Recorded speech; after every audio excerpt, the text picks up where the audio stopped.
నమస్కారం. మాతృమూర్తులు 9 నెలలు కష్టనష్టాలను ఎదుర్కొని తమ బిడ్డలకు జన్మనిస్తారు. ఇలాంటి మాతృమూర్తులందరికీ సుఖప్రసవం చేసేందుకు సాక్షాత్తు ఆ జగన్మాతే భూమిపై గర్భరక్షాంబిక అమ్మవారుగా వెలిశారు. ఈ పుణ్యక్షేత్ర విశేషాలను మన ఆర్ఎంకే టీవీలో చూద్దాం. తమిళనాడులోని తంజావూరు జిల్లాలో తిరుకరుకవూరులో వెలిసిన మాత మహిమలు అనంతమని భక్తుల ప్రగాఢ నమ్మకం.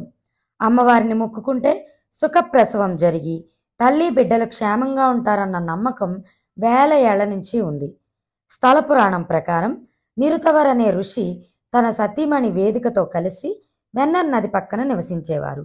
ఒకరోజు నిరుతవర్ లేని సమయంలో ఓర్తువపతర్ అనే ఋషి భోజనం కోసం వచ్చాడు.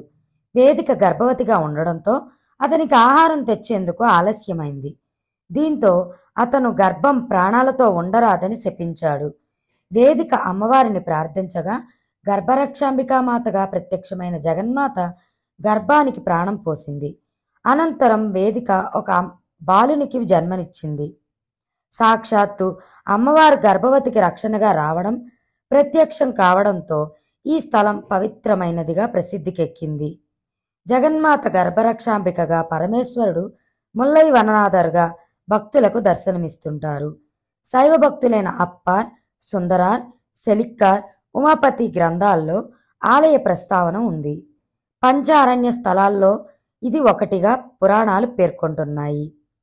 తమిళంలో ముల్లై అంటే ఒక రకమైన మల్లెలు. మల్లెల వనంలో శివలింగం లభ్యం కావడంతో స్వామివారిని ముల్లై వననాథర్గా పిలుస్తారు. ఈ ఆలయంలో పలు ఉపాలయాలు కూడా దర్శనమిస్తాయి. ఇలాంటి మరొక పుణ్యక్షేత్ర విశేషంతో మళ్ళీ కలుసుకుందాం.